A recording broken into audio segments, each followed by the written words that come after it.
Buenas noches, licenciado y compañeros que tienen la oportunidad de ver este video. Mi nombre es Víctor Martínez y soy estudiante de la materia de Teoría Gerencial 1.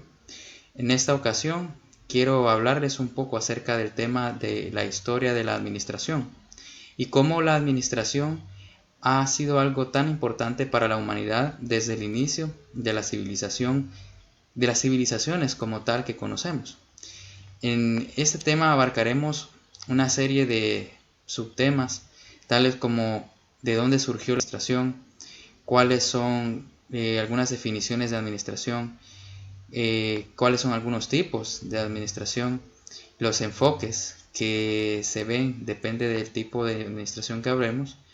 También hablaremos acerca de un personaje que fue muy importante para la historia de la administración científica. Entonces vamos a comenzar con la primera parte, que es la definición. La administración se define como el proceso de crear, diseñar y mantener un ambiente en el que las personas, laborando, trabajando en grupos, alcancen con eficiencia metas seleccionadas. La administración se aplica en todo tipo de corporación. Es aplicable a los administradores en todos los niveles de una corporación. En esta definición, la parte más importante es esta. Es un proceso. La administración es un proceso de poder crear y diseñar y mantener también, que es lo más difícil, un ambiente en el que las personas de la empresa puedan laborar eficientemente.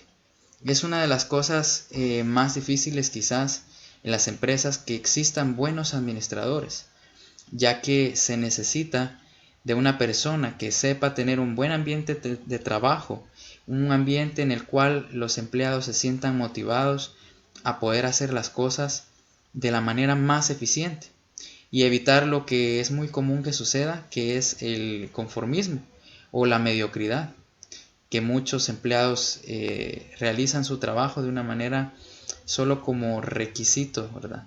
Solo por cumplir el compromiso laboral que tienen. Entonces, la administración es inmersa en un ambiente laboral. Una buena administración debe de generar resultados eficaces, como lo dice esta definición, y es aplicable en todos los niveles de una empresa. Tanto los empleados como el gerente debe ser el mejor administrador, y los empleados deben ser administradores de su tiempo. Entonces esto es muy importante. Esta definición es bastante concreta y completa en todos los aspectos. Luego vamos a un poquito de cómo surgió la administración. Dice acá que con el surgimiento de la agricultura y ganadería, la civilización humana surgió, y de ella surgió la verdadera administración propiamente dicha. Es decir, que desde el inicio que los humanos como civilización existimos, el hombre empezó a cultivar. Desde la creación podemos ver que el Señor le dio al hombre un jardín que cultivar. Entonces, desde el inicio empezó lo que es la administración de los recursos, porque dice que la existencia de sobrantes en la producción agrícola obligó a los hombres, ya organizados en pequeños grupos sociales, a buscar mecanismos adecuados para el manejo, distribución, almacenamiento y otros procesos orientados al buen uso de esos excedentes. Es decir, cuando nosotros tenemos una vastedad de recursos, tenemos que saber utilizarlos bien, porque cuando hay un excedente no es que tengamos que malgastarlo, sino que desde el inicio se enseñó a ese excedente guardarlo y tenerlo en momentos de necesidad. Si recordamos, algunas culturas tenían esa misma costumbre de poder guardar los excedentes para épocas de sequía, para épocas difíciles. Más adelante vamos a hablar un poquito de la cultura egipcia, quienes tenían mucho esa costumbre, esa tradición de poder utilizar el exceso o el sobrante de los recursos para momentos en los cuales ellos no tenían cómo proveerse de alimentos, ya sea por la sequía del terreno, del país, de Egipto. Y es una de las formas en las que los hombres empezaron a hacer en sociedad la administración de sus recursos. Luego vamos a hablar bien de lleno de esas culturas, como les mencionaba. La primera cultura que es un ejemplo de administración muy eficiente en la antigüedad es la cultura china. Confucio, filósofo de la antigüedad, se interesó y profundizó en la administración del gobierno de China.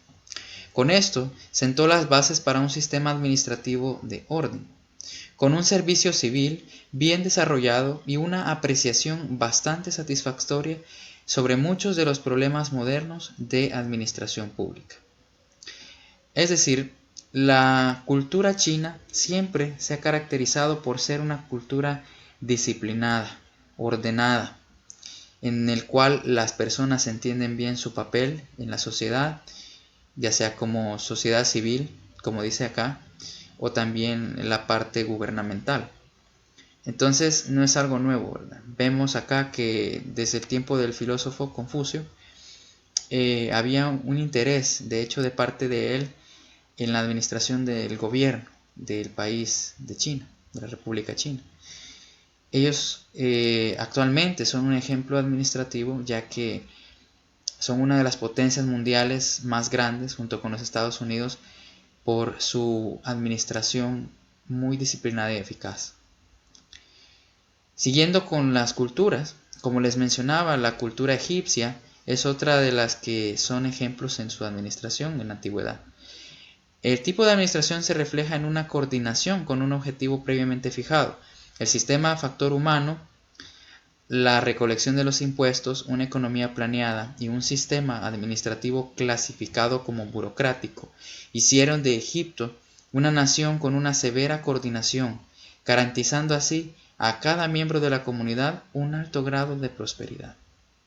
Eso significa que en Egipto, en la antigüedad, había una distribución equitativa de los recursos, de los bienes, de modo que pudiéramos esforzarnos, o se pudiera esforzar la cultura por que todos los habitantes de Egipto tuvieran igualdad de condiciones, para que no se dieran pobrezas como las que vemos actualmente en el país, en la distribución nada equitativa de los recursos, de las clases alta, media y baja. En Egipto era un ejemplo en cuanto a la recolección de impuestos. Sabían administrar lo que ellos recolectaban. Era una economía planeada. Había un sistema realmente en el cual se basaba la economía. Eran muy ordenados. Y como mencioné anteriormente, ellos también sabían administrar los excedentes o los sobrantes de sus cultivos o de su ganado para poder tener en sequías, porque es un desierto, ¿no? Es muy difícil tener un clima propicio toda la época del año para poder cultivar. Entonces tenían que hacer una buena administración de sus recursos. Siguiendo con ello, en Roma se sabe que manejaban magisterios plenamente identificados en un orden jerárquico de importancia para el Estado. Cada año eligen unos magistrados encargados de gobernar el país y protectores de justicia. Este es un ejemplo de Roma. Ellos ya se ve un poquito más organizado, en el cual dice que hay unos magistrados que componen el Senado y que controlan la política interior y dirige la política exterior. Ellos ya estamos hablando de un sistema un poquito ya más organizado en comparación con la cultura egipcia y china. Estamos hablando más de justicia, ya de la ley, ¿verdad? Ellos estaban mucho más organizados en ese aspecto. En cuanto a Grecia, el aporte dado por Grecia a la administración es grande y fue gracias a sus filósofos. Algunos de sus conceptos aún prevalecen. La cultura griega también se caracteriza por ser una cultura disciplinada, una cultura bastante fuerte en cuanto a su administración, y es un país también que pudiera llegar a ser una potencia grande si tan solo tuvieran un poco más tal vez de mejor inversión de sus recursos. Quizás ellos están fallando un poco en eso, pero en el tiempo antiguo ellos eran excelente ejemplo de administración. Ya que vimos un poco la historia de la administración, ahora vamos a vernos en dos corrientes o dos tipos de los cuales se divide. La primera es la administración científica y la segunda es la administración general. ¿Y qué es la administración científica? ¿De dónde viene el nombre? Pues viene debido a que se intentó aplicar los métodos de la ciencia a los problemas de la administración, con el fin de alcanzar elevada eficiencia industrial. Los principales métodos científicos aplicables a la administración son la observación y la medición. La Escuela de la Administración Científica fue iniciada en el comienzo de este siglo por el ingeniero mecánico americano Frederick W. Taylor. Este señor, el ingeniero Taylor, contribuyó grandemente a la administración científica aplicando estos métodos de la observación y la medición, ya que tenemos que tener en cuenta que se necesita observar primero cómo es los recursos con los que se cuenta y luego poder así medir el progreso que se tiene. Entonces, él es el mayor precursor, el mayor contribuidor a la administración científica. La administración general es la administración como el esfuerzo humano coordinado para obtener la optimización de los recursos, de manera eficiente y eficaz a través de un proceso específico a fin de lograr los objetivos. Esta es la administración que todos conocemos. Una distribución equitativa de recursos, una buena optimización para resultados eficaces. Enfoques de administración son el enfoque conductual, cuantitativo, de procesos, de sistemas y de contingencias. El enfoque conductual es el que se centra en la persona humana y la satisfacción de sus propias necesidades y peculiaridades. En este caso se centra más en la persona, y es decir, como dice el mismo nombre, en la conducta, y la prioridad es el ser humano en este caso. Y el mayor precursor de este corriente es Abraham Maslow. El cuantitativo consiste en la aplicación de procedimientos matemáticos para el proceso de toma de decisiones. Como su mismo nombre lo dice, tiene que ver con cantidades, tiene que ver con una medición numérica para diferentes tipos de procesos. Y este enfoque de procesos es el que tiene objetivo la optimización de los recursos que se involucran en un proceso de gestión, para poder reducir el número de gastos, el número de recursos para utilizar y hacerlo igual de eficiente que siempre. Enfoque en sistemas trabaja en los sistemas por los cuales se hace la administración. En este caso estamos viendo que es como optimizar los procesos también. Estamos hablando igual, mismo enfoque de los procesos. La forma en la que nosotros lo hacemos tiene que ser más eficaz. Y las contingencias es aquel que busca llegar a un punto intermedio entre los principios antagónicos de la universalidad de la administración y la particularidad de la misma. Busca implementar medidas capaces de satisfacer las necesidades de gestión basados en principios que permitan la congruencia entre los subsistemas de la organización. Esto ha sido todo en cuanto a lo más importante de la administración, la historia de la administración. Y como conclusión del tema, puedo decirles que la administración está inmersa en cada una de las cosas que hacemos. Tanto con nuestro tiempo tenemos que ser excelentes administradores, tanto con los recursos que poseemos, ya sean los recursos materiales o los recursos intelectuales. Porque tenemos que hacer un buen uso para poder hacer cosas de una manera eficaz, no hacerlo con mediocridad. Para que cuando lleguemos en la oportunidad de ser administradores de una empresa o administradores del gobierno, podemos hacer un trabajo eficiente y podemos garantizar que las cosas se hagan a la manera correcta como debe ser, con justicia y con legalidad.